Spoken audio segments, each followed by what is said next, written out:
Section 2. The Trumps Major and Their Inner Symbolism. 1. The Magician. A youthful figure in the robe of a magician, having the countenance of divine Apollo, with smile of confidence and shining eyes. Above his head is the mysterious sign of the Holy Spirit, the sign of life, like an endless cord, forming the figure 8 in a horizontal position. About his waist is a serpent cincture, the serpent appearing to devour its own tail. This is familiar to most as a conventional symbol of eternity, but here it indicates more especially the eternity of attainment in the spirit. In the magician's right hand is a wand raised towards heaven, while the left hand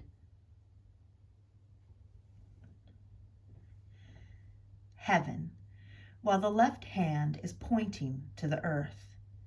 This dual sign is known in very high grades of the instituted mysteries. It shews the descent of grace, virtue, and light, drawn from things above and derived to things below. The suggestion throughout is therefore the possession and communication of the powers and gifts of the Spirit. On the table in front of the magician are the symbols of the 4 tarot suits, signifying the elements of natural life, which lie like counters before the adept. He adapts them as he wills. Beneath are roses and lilies, the Flos Campi and Lilium Cavalium, changed into garden flowers to shew the culture of aspiration. This card signifies the divine motive in man, reflecting God, the will in the liberation of its union with that which is above. It is also the unity of individual being on all planes, and in a very high sense it is thought, in the fixation thereof. With further reference to what I have called the sign of life and its connection with the number 8, it may be remembered that Christian Gnosticism speaks of rebirth in Christ as a change unto the Ogdoad. The mystic number is termed Jerusalem above, the land flowing with milk and honey, the Holy Spirit, and the land of the Lord. According to Martinism, 8 is the number of Christ. 2. The High Priestess. She has the lunar crescent at her feet, a horned diadem on her head, with a globe in the middle place, and a large solar cross on her breast. The scroll in her hands is inscribed with the word Torah, signifying the greater law, the secret law, and the second sense of the word. It is partly covered by her mantle, to shew that some things are implied and some spoken. She is seated between the white and black pillars, J and B, of the mystic temple, and the veil of the temple is behind her. It is embroidered with palms and pomegranates. The vestments are flowing and gauzy, and the mantle suggests light, a shimmering radiance. She has been called occult science on the threshold of the sanctuary of Isis, but she is really the secret church, the house which is of God and man. She represents also the second marriage of the prince, who is no longer of this world. She is the spiritual bride and mother, the daughter of the stars and the higher Garden of Eden. She is, in fine, the queen of the borrowed light, but this is the light of all. She is the moon nourished by the milk of the supernal mother. In a manner, she is also the supernal mother herself, that is to say, She is the bright reflection. It is in the sense of reflection that her truest and highest name in holism is Shekinah, the cohabitating glory. According to Kabbalism, there is a Shekinah both above and below. In the superior world, it is called Bina, the supernal understanding which reflects to the emanations that are beneath. In the lower world, it is Malkuth, that world being, for this purpose, understood as a blessed kingdom, that with which it is made blessed, being the indwelling glory. Mystically speaking, the Shekinah is the spiritual bride of the just man, and when he reads the law, she gives the divine meaning. There are some respects in which this card is the highest and holiest of the greater arcana. 3. The Empress. A stately figure, seated, having rich vestments and royal aspect, as of a daughter of heaven and earth. Her diadem is of 12 stars, gathered in a cluster. The symbol of Venus is on the shield which rests near her. A field of corn is ripening in front of her, and beyond there is a fall of water. The scepter which she bears is surmounted by the globe of this world. She is the inferior Garden of Eden, the earthly paradise, all that is symbolized by the visible house of man. She is not Regina Coeli, but she is still Refugium Peccatorum, the fruitful mother of thousands.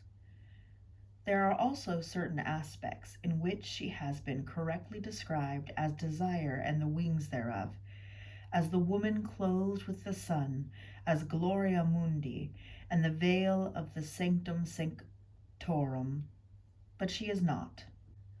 I may add, the soul that has attained wings, unless all the symbolism is counted up another and unusual way. She is above all things universal fecundity and the outer sense of the word. This is obvious, because there is no direct message which has been given to man like that which is borne by woman, but she does not herself carry its interpretation. In another order of ideas, the card of the Empress signifies the door or gate by which an entrance is obtained into this life, as into the garden of Venus, and then the way which leads out therefrom into that which is beyond, is the secret known to the High Priestess. It is communicated by her to the elect. Most old attributions of this card are completely wrong on the symbolism, as, for example, its identification with the Word, divine nature, the Triad, and so forth. 4. The Emperor. He has a form of the crux ansata for his scepter, and a globe in his left hand. He is a crowned monarch, commanding, stately, seated on a throne, the arms of which are fronted by ram's heads. He is executive and realization, the power of this world, here clothed with the highest of its natural attributes. He is occasionally represented as seated on a cubic stone, which, however, confuses some of the issues.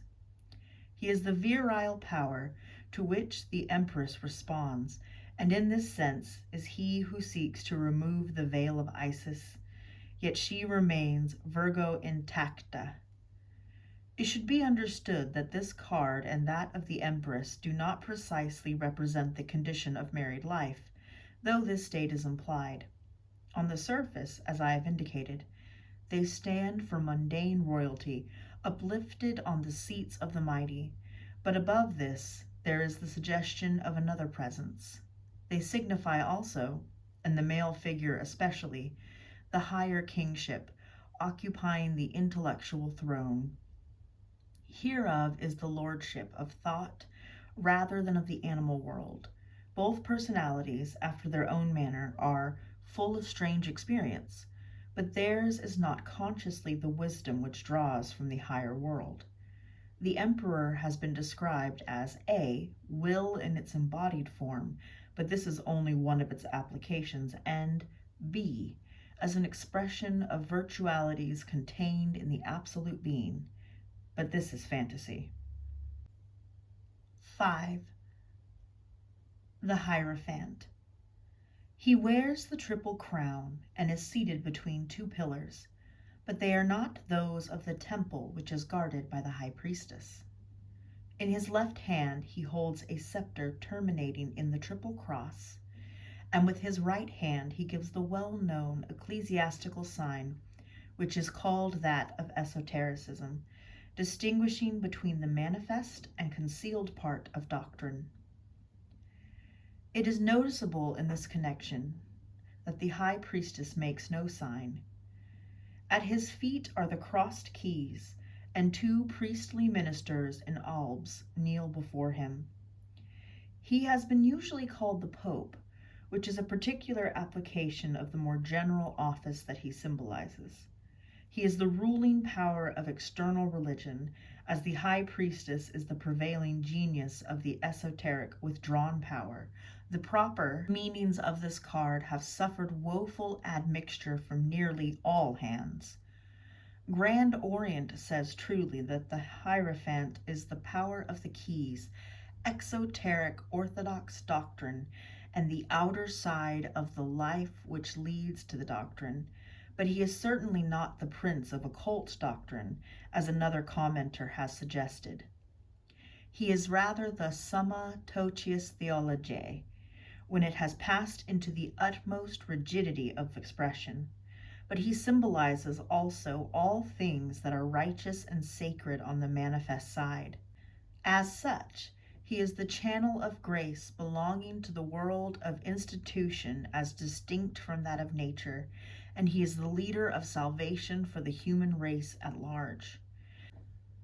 He is the order and the head of the recognized hierarchy, which is the reflection of another and greater hierarchic order.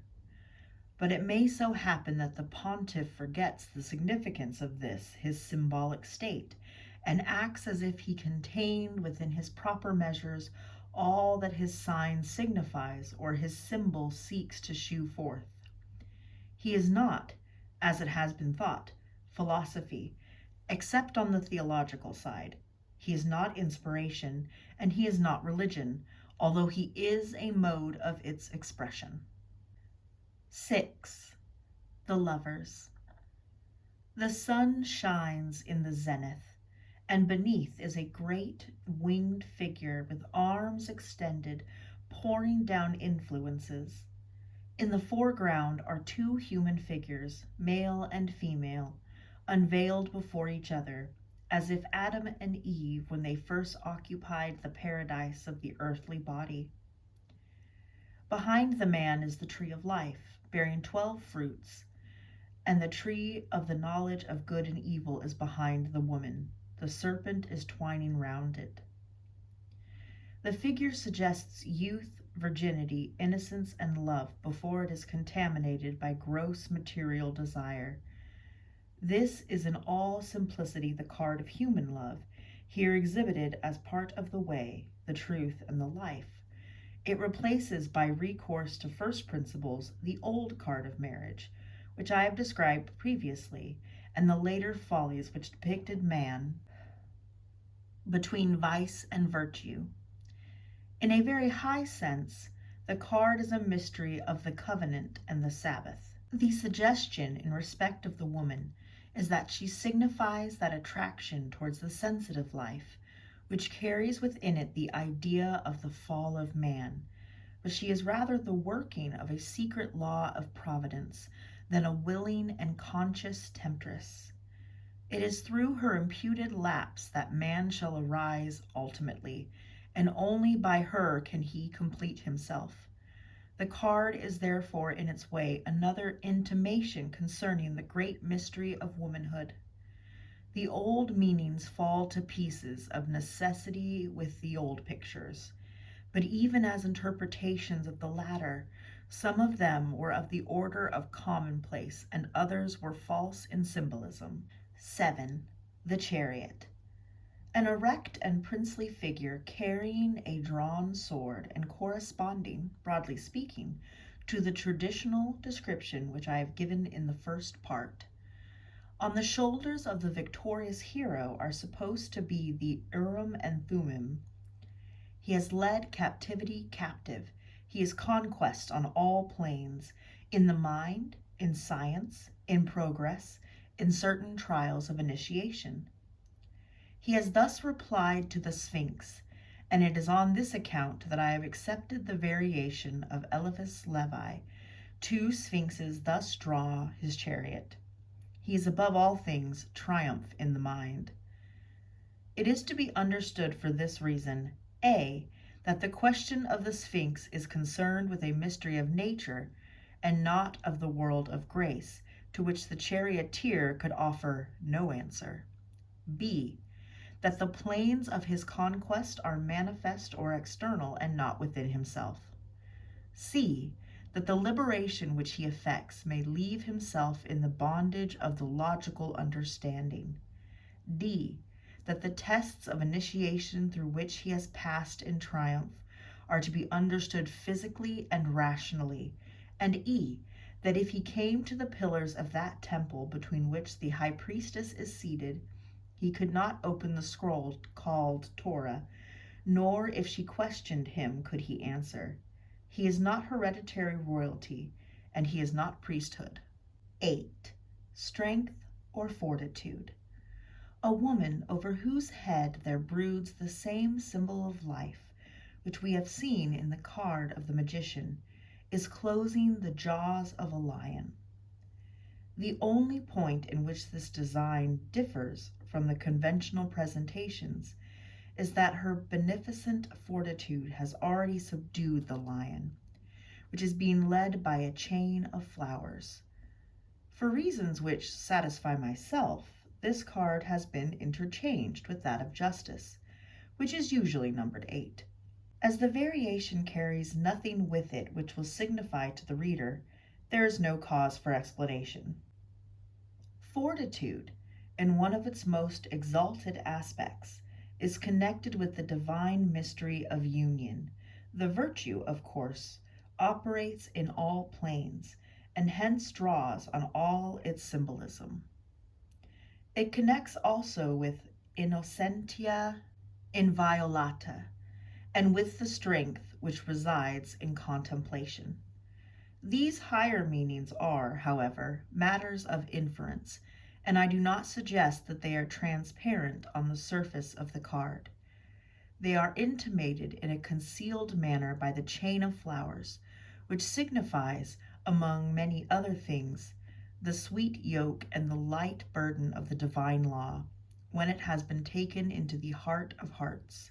The card has nothing to do with self-confidence in the ordinary sense, though this has been suggested, but it concerns the confidence of those whose strength is God, who have found their refuge in him.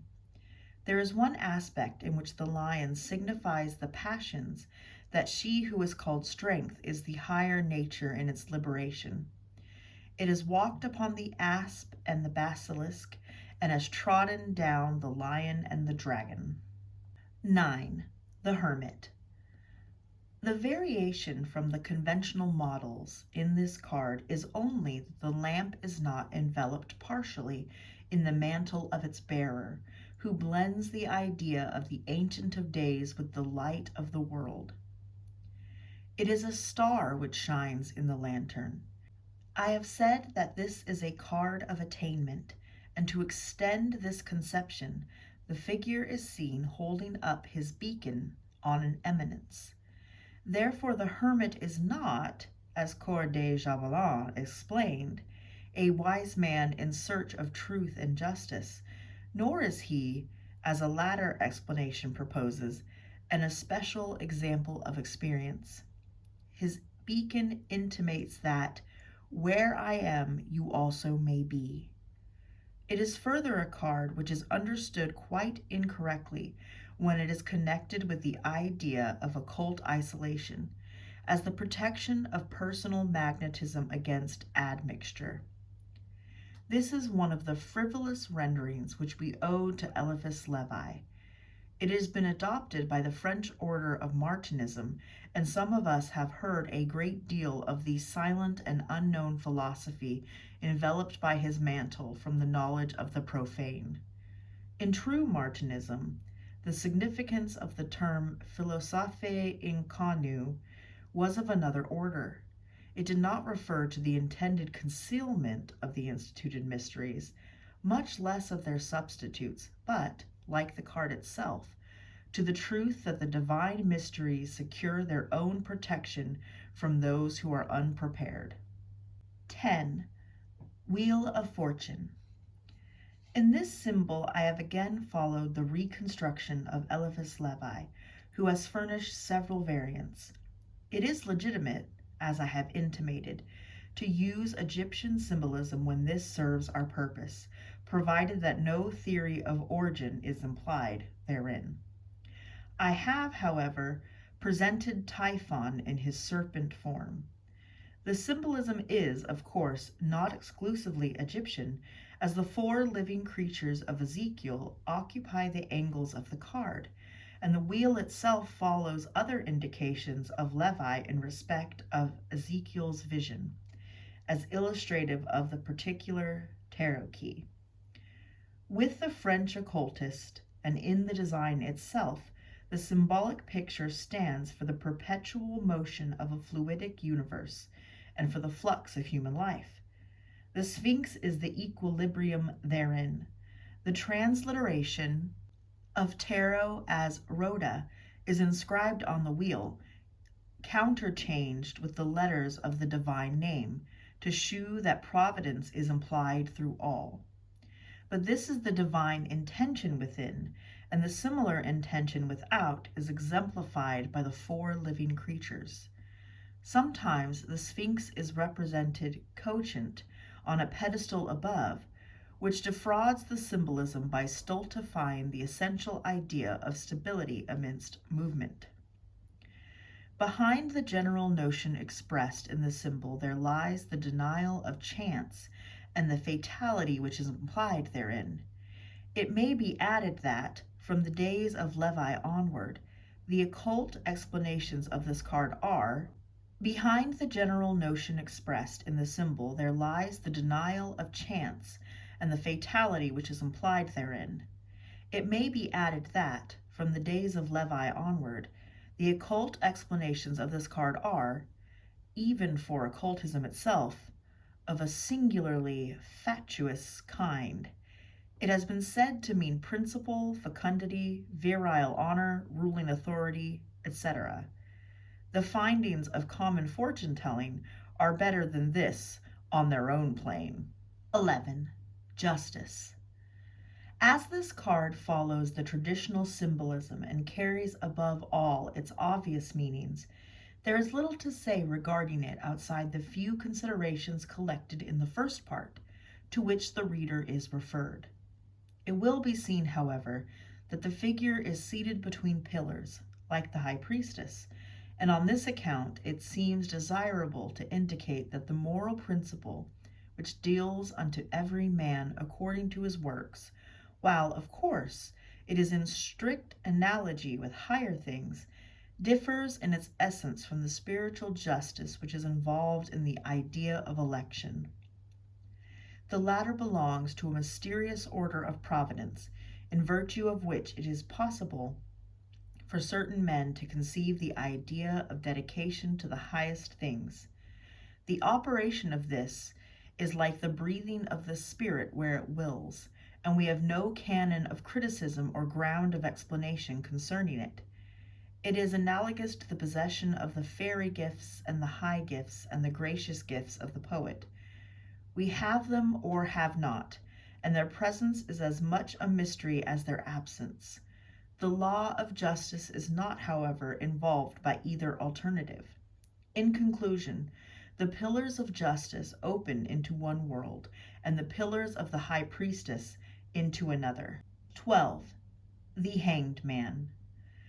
The gallows from which he is suspended forms a Tau cross, while the figure, from the position of the legs, forms a Phi-Flot cross.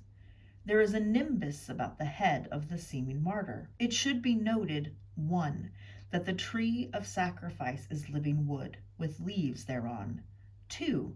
That the face expresses deep entrancement, not suffering. 3. That the figure as a whole suggests life in suspension, but life and not death. It is a card of profound significance, but all of the significance is veiled. One of his editors suggests that Eliphas Levi did not know the meaning, which is unquestionable, nor did the editor himself. It has been called falsely a card of martyrdom, a card of prudence, a card of the great work, a card of duty, but we may exhaust all published interpretations and find only vanity. I will say very simply on my own part that it expresses the relation in one of its aspects between the divine and the universe. He who can understand that the story of his higher nature is embedded in this symbolism will receive intimations concerning a great awakening that is possible, and will know that after the sacred mystery of death, there is a glorious mystery of resurrection. 13. Death. The veil or mask of life is perpetuated in change, transformation, and passage from lower to higher, and this is more fitly represented in the rectified tarot by one of the apocalyptic visions than by the crude notion of the reaping skeleton. Behind it lies the whole world of ascent in the spirit. The mysterious horseman moves slowly, bearing a black banner emblazoned with the mystic rose, which signifies life. Between two pillars on the verge of the horizon there shines the sun of immortality. The horseman carries no visible weapon, but king and child and maiden fall before him, while a prelate with clasped hands awaits his end. There should be no need to point out that the suggestion of death which I have made in connection with the previous card is, of course, to be understood mystically. But this is not the case in the present instance. The natural transit of man to the next stage of his being either is or may be one form of his progress, but the exotic and almost unknown entrance, while still in this life, into the state of mystical death is a change in the form of consciousness and the passage into a state to which ordinary death is neither the path nor gate. The existing occult explanations of the 13 card are, on the whole, better than usual: rebirth, creation, destination, renewal, and rest. 14. Temperance. A winged angel with the sign of the sun upon his forehead, and on his breast the square and triangle of the septenary. I speak of him in the masculine sense, but the figure is neither male nor female. It is held to be pouring the essences of life from chalice to chalice.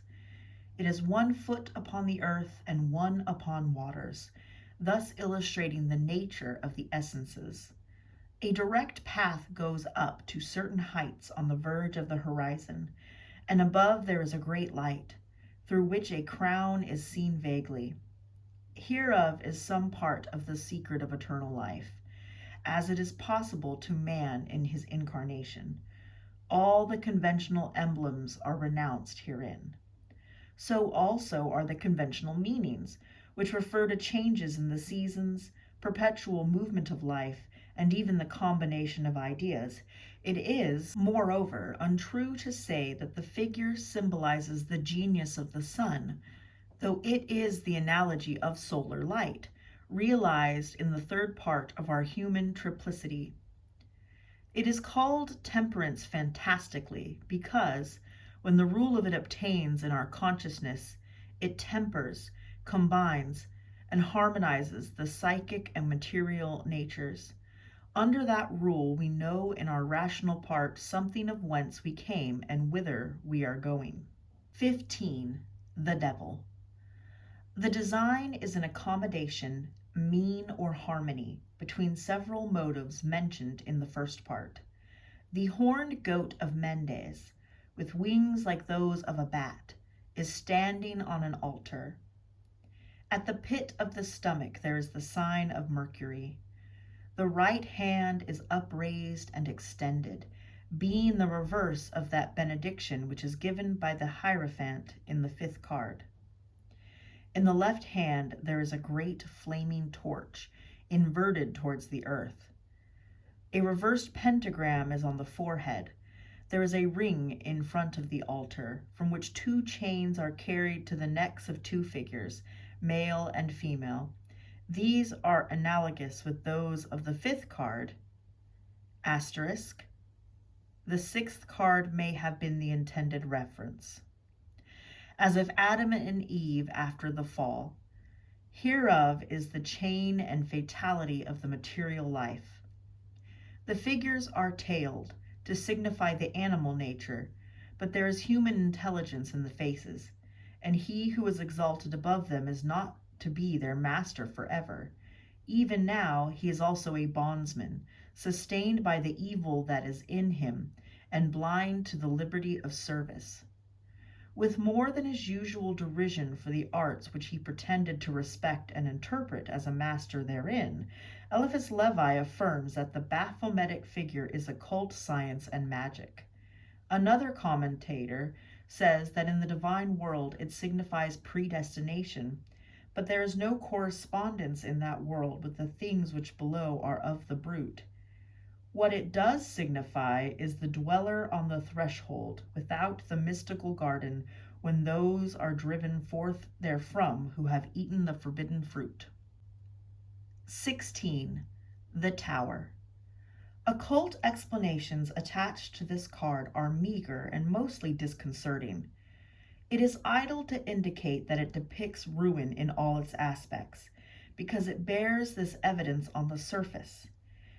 It is said further that it contains the first allusion to a material building, but I do not conceive that the tower is more or less material than the pillars which we have met with in 3 previous cases.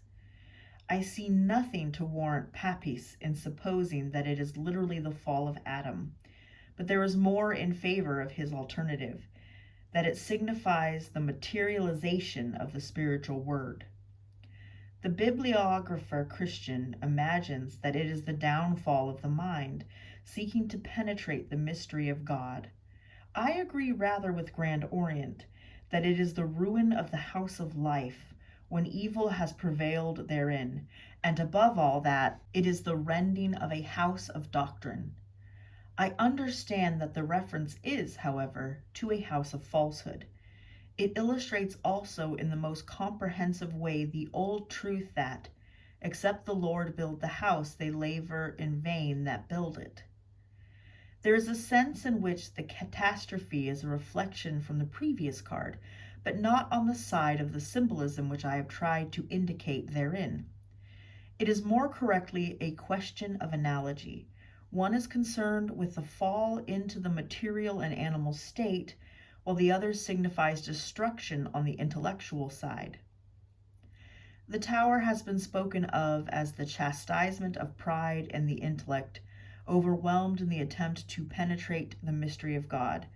But in neither case do these explanations account for the 2 persons who are the living sufferers. The one is the literal word made void, and the other is false interpretation. In yet a deeper sense, it may signify also the end of a dispensation, but there is no possibility here for the consideration of this involved question. 17. The Star. A great radiant star of 8 rays, surrounded by 7 lesser stars, also of 8 rays. The female figure in the foreground is entirely naked.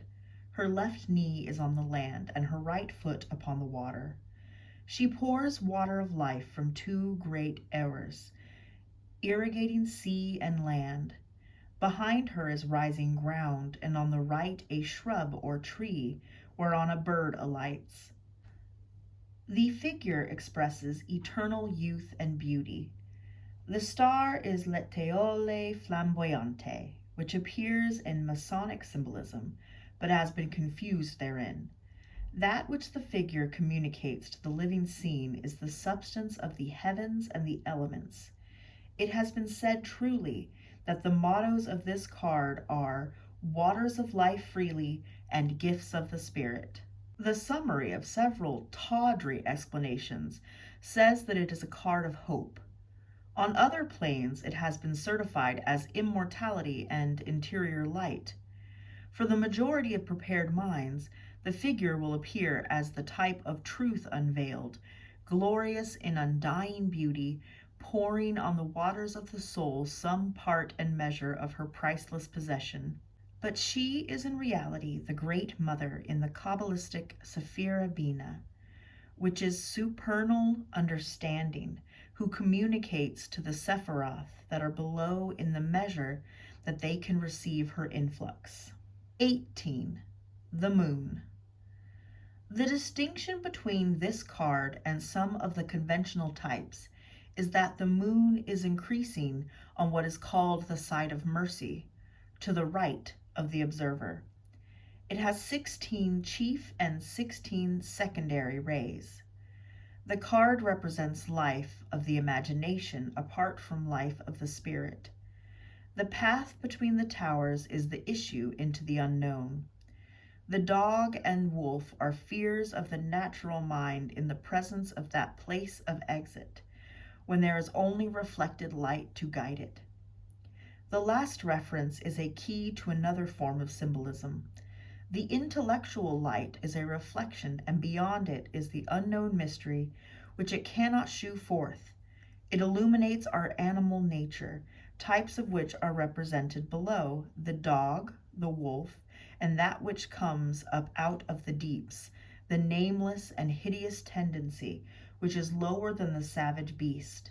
It strives to attain manifestation, symbolized by crawling from the abyss of water to the land, but as a rule it sinks back whence it came. The face of the mind directs a calm gaze upon the unrest below. The dew of thought falls, the message is, peace, be still, and it may be that there shall come a calm upon the animal nature, while the abyss beneath shall cease from giving up a form. 19. The Sun. The naked child mounted on a white horse and displaying a red standard has been mentioned already as the better symbolism connected with this card. It is the destiny of the supernatural East and the great and holy light, which goes before the endless procession of humanity, coming out from the walled garden of the sensitive life and passing on the journey home.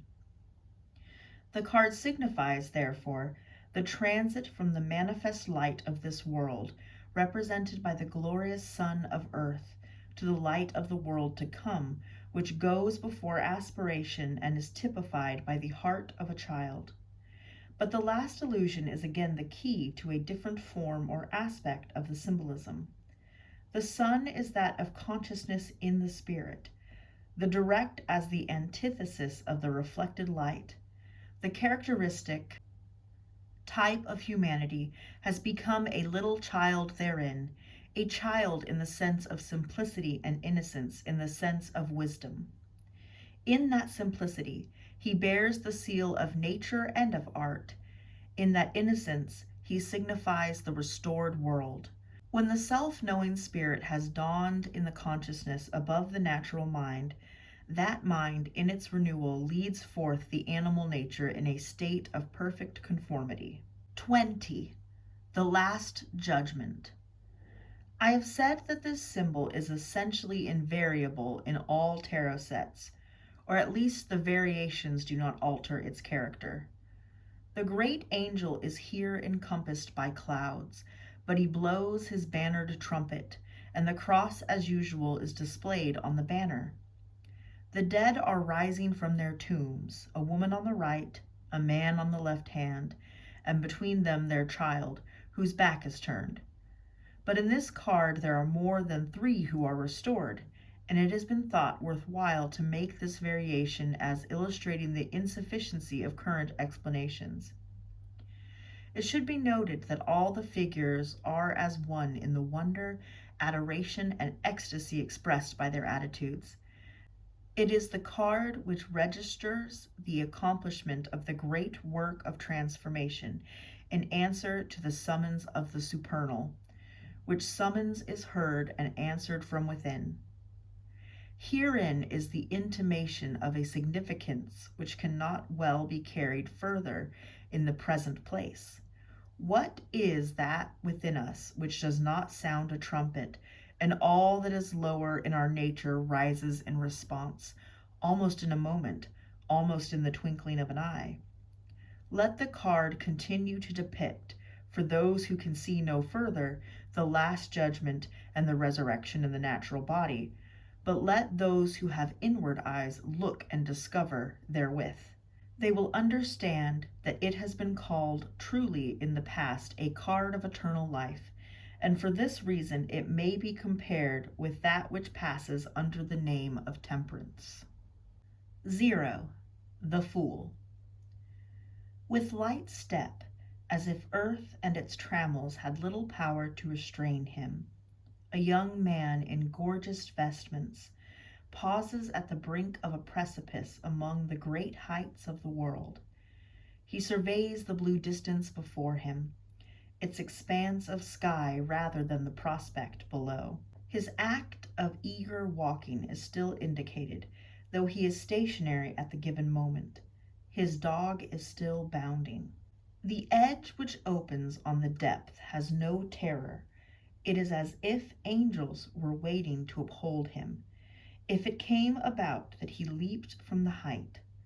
His countenance is full of intelligence and expectant dream. He has a rose in one hand, and in the other a costly wand, from which depends over his right shoulder a wallet curiously embroidered. He is a prince of the other world, on his travels through this one, all amidst the morning glory in the keen air. The sun, which shines behind him, knows whence he came, whither he is going, and how he will return by another path after many days. He is the spirit in search of experience. Many symbols of the instituted mysteries are summarized in this card, which reverses, under high warrants, all the confusions that have preceded it. In his Manual of Cartomancy, Grand Orient has a curious suggestion of the office of mystic fool as a part of his process in higher divination, but it might call for more than ordinary gifts to put it into operation. We shall see how the card fares according to the common arts of fortune-telling, and it will be an example, to those who can discern, of the fact, otherwise so evident, that the trumps major had no place originally in the arts of psychic gambling, when cards are used as the counters and pretexts. Of the circumstances under which this art arose we know, however, very little.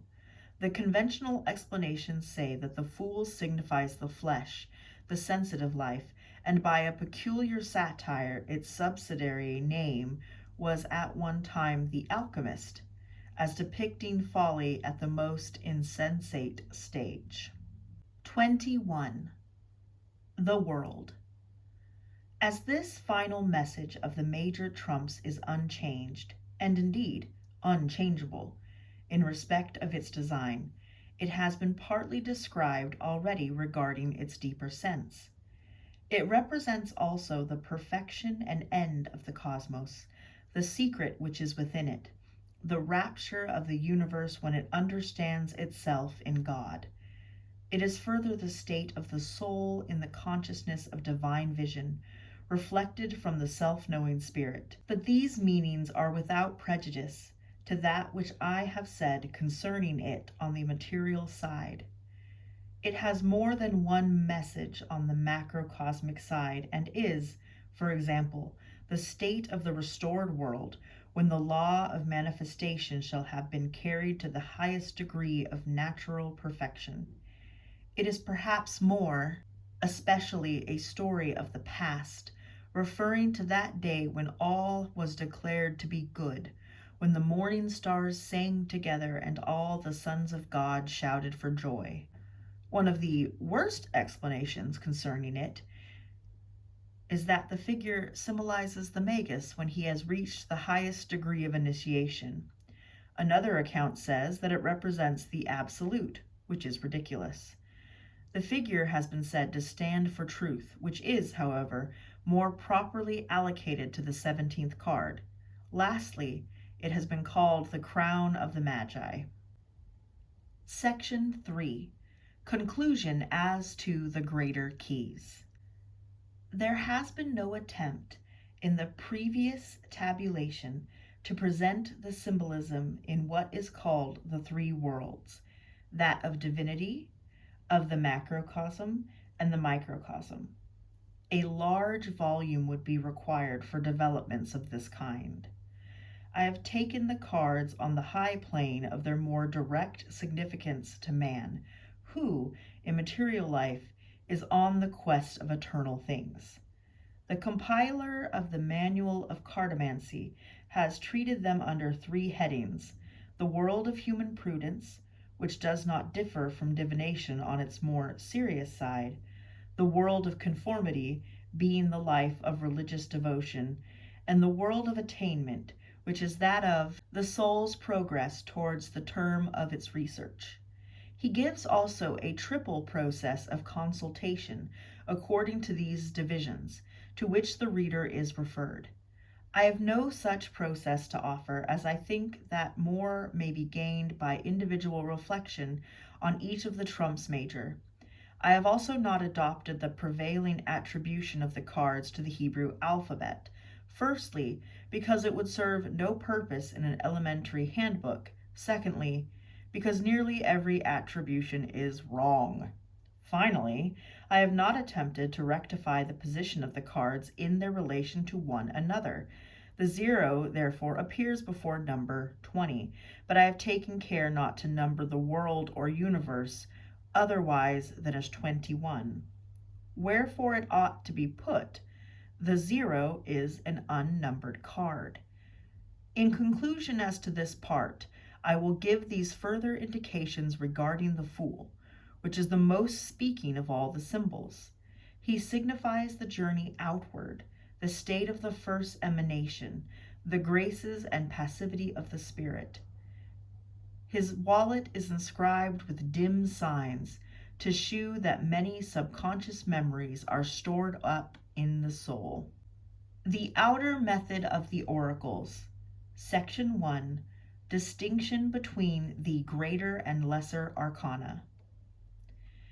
In respect of their usual presentation, the bridge between the greater and lesser arcana is supplied by the court cards, king, queen, knight, and squire or page.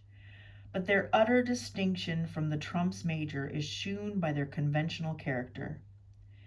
Let the reader compare them with symbols like the Fool, the High Priestess, the Hierophant, or, almost without exception, with any in the previous sequence, and he will discern my meaning. There is no especial idea connected on the surface with the ordinary court cards. They are a bridge of conventions, which form a transition to the simple pretext of the counters and denaries of the numbers following. We seem to have passed away utterly from the region of higher meanings illustrated by living pictures. There was a period, however, when the numbered cards were also pictures, but such devices were sporadic inventions of particular artists and were either conventional designs of the typical or allegorical kind, distinct from what is understood by symbolism, or they were illustrations, shall we say, of manners, customs, and periods. They were, in a word, adornments, and as such they did nothing to raise the significance of the lesser arcana to the plane of the trumps major. Moreover, much variations are exceedingly few. This notwithstanding, there are vague rumors concerning a higher meaning in the minor cards, but nothing has so far transpired, even within the sphere of prudence, which belongs to the most occult circles. There, it is true, have certain variants in respect of divinatory values, but I have not heard that, in practice, they offer better results. Efforts like those of Papis in The Tarot of the Bohemians are strenuous and deserving after their own kind. He, in particular, recognizes the elements of the divine immanence in the trumps major, and he seeks to follow them through the long series of the lesser cards, as if these represented filtrations of the world of grace through the world of fortune. But he only produces an arbitrary scheme of division, which he can carry no further, and he has recourse, of necessity, in the end to a common scheme of divination as the substitute for a title to existence on the part of the lesser arcana. Now, I am practically in the same position, but I shall make no attempt here to save the situation by drawing on the mystical properties of numbers, as he and others have attempted. I shall recognize at once that the trumps major belong to the divine dealings of philosophy, but all that follows to fortune-telling, since it has never yet been translated into another language, the course thus adopted will render to divination, and at need even to gambling, the things that belong to this particular world of skill, and it will set apart for their proper business those matters that are of another order. In this free introduction to the subject in hand, it is only necessary to add that the difference between the 56 lesser arcana and ordinary playing cards is not only essentially slight, because the substitution of cups for hearts and so forth constitutes an accidental variation, but because the presence of a knight in each of the 4 suits was characteristic at one time of many ordinary packs, when this personage usually replaced the queen. In the rectified tarot which illustrates the present handbook, all numbered cards of the lesser arcana, the aces only excepted, are furnished with figures or pictures to illustrate, but without exhausting, the divinatory meanings attached thereto. Some who are gifted with reflective and discerning faculties in more than the ordinary sense, I am not speaking of clairvoyance, may observe that in many of the lesser arcana there are vague intimations conveyed by the designs which seem to exceed the stated divinatory values. It is desirable to avoid misconception by specifying definitely that, except in rare instances, and then only by accident, the variations are not to be regarded as suggestions of higher and extra divinatory symbolism. I have said that these lesser arcana have not been translated into a language which transcends that of fortune-telling. I should not indeed be disposed to regard them as belonging in their existing forms to another realm than this, but the field of divinatory possibilities is inexhaustible. By the hypothesis of the art, and the combined systems of cartomancy have indicated only the bare heads of significance attaching to the emblems in use. When the pictures in the present case go beyond their conventional meanings, they should be taken as hints of possible developments along the same lines, and this is one of the reasons why the pictorial devices here attached to the 4 denaries will prove a great help to intuition. The mere numerical powers and bare words of the meanings are insufficient by themselves, but the pictures are like doors which open into unexpected chambers, or like a turn in the open road with a wide prospect beyond. The suit of wands, King. The physical and emotional nature to which this card is attributed is dark, ardent, lithe, animated, impassioned, noble. The king uplifts a flowering wand and wears, like his 3 correspondences in the remaining suits, what is called a cap of maintenance beneath his crown. He connects with the symbol of the lion, which is emblazoned on the back of his throne. Divinatory meanings: dark man, friendly, countryman, generally married, honest, and conscientious, The card always signifies honesty and may mean news concerning an unexpected heritage to fall in before very long.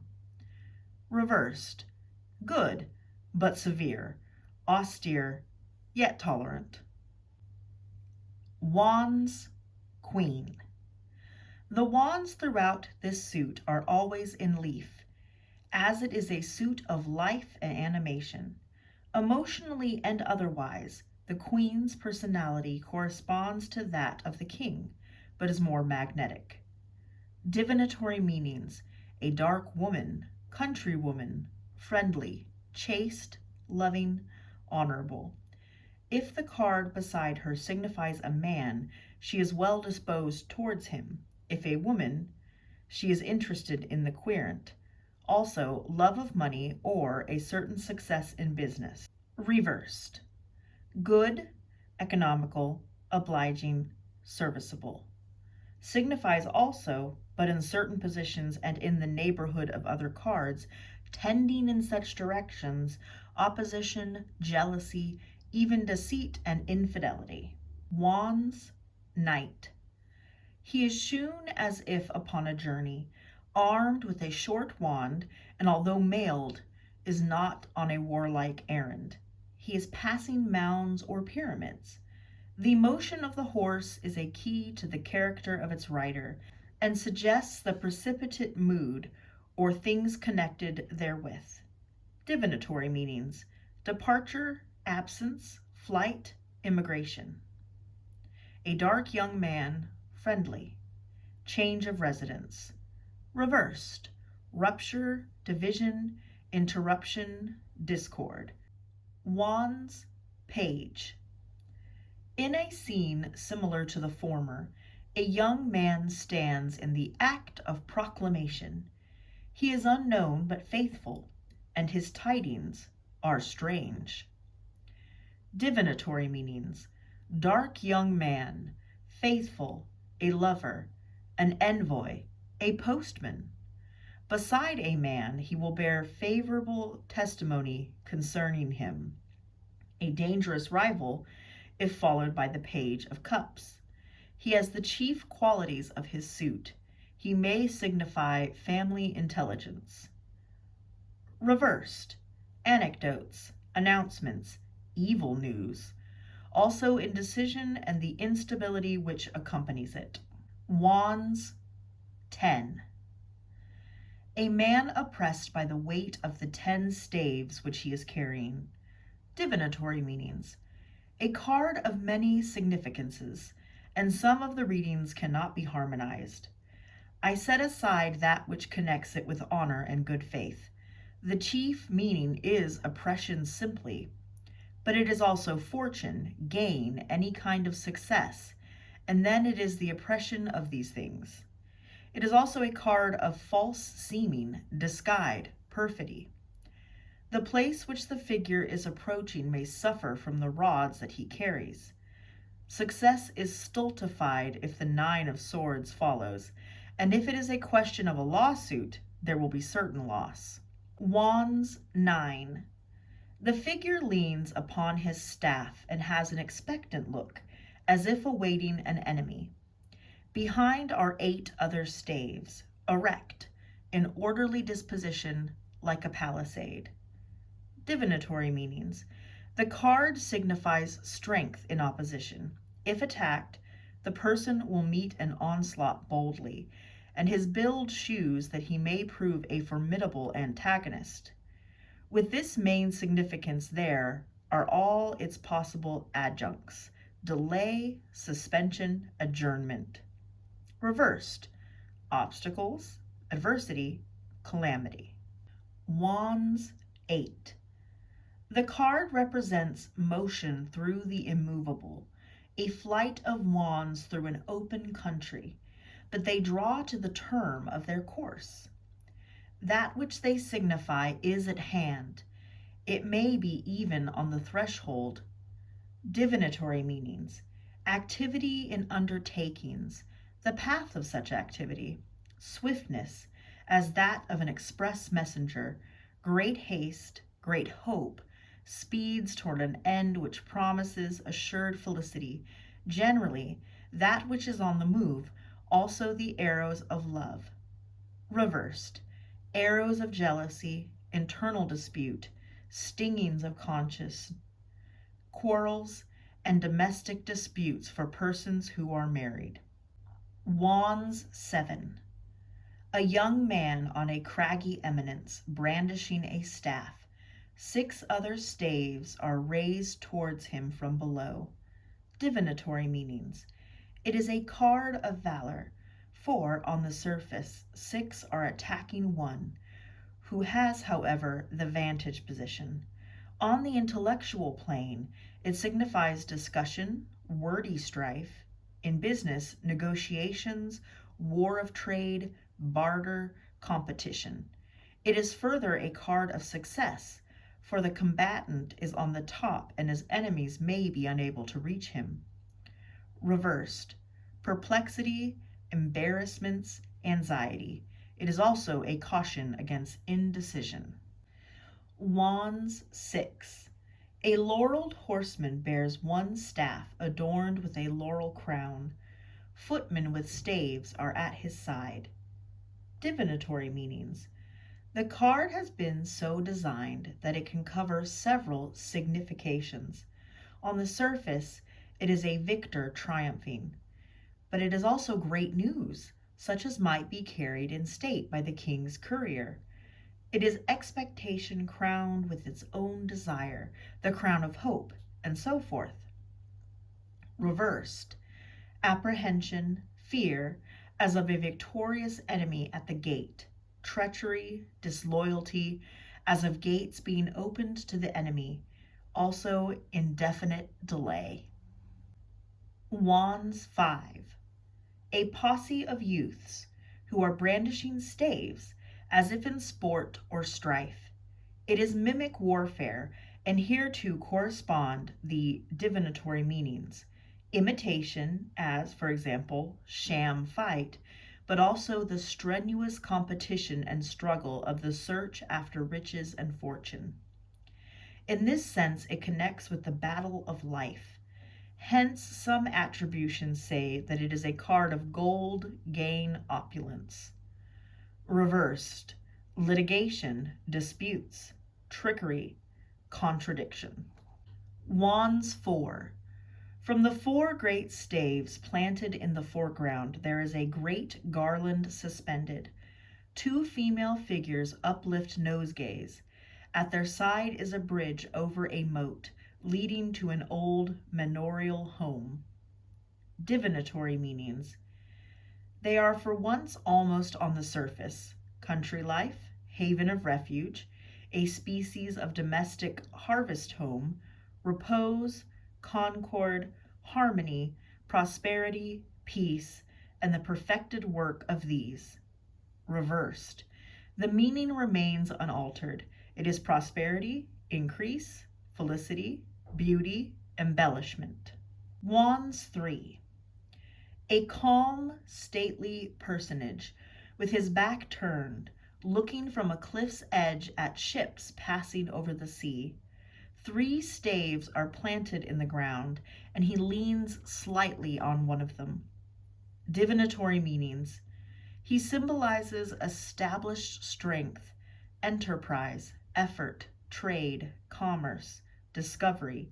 Those are his ships, bearing his merchandise, which are sailing over the sea. The card also signifies able cooperation in business, as if the successful merchant The card also signifies able cooperation in business, as if the successful merchant prince were looking from his side towards yours with a view to help you. Reversed, the end of troubles, suspension or cessation of adversity, toil and disappointment. Wands 2. A tall man looks from a battlemented roof over sea and shore. He holds a globe in his right hand, while a staff in his left rests on the battlement. Another is fixed in a ring. The rose and cross and lily should be noticed on the left side. Divinatory meanings. Between the alternative readings, there is no marriage possible. On the one hand, riches, fortune, magnificence; on the other, physical suffering, disease, chagrin, sadness, mortification. The design gives one suggestion.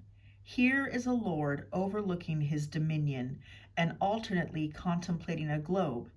It looks like the malady, the mortification, the sadness of Alexander amidst the grandeur of this world's wealth. Reversed. Surprise, wonder, enchantment, emotion, trouble, fear. Wands Ace. A hand issuing from a cloud grasps a stout wand or club. Divinatory meanings. Creation, invention, enterprise, the powers which result in these. Principle, beginning, source, birth, family, origin, and in a sense the virility which is behind them, the starting point of enterprises, according to another account, money, fortune, inheritance. Reversed. Fall, decadence, ruin, perdition, to perish, also a certain clouded joy.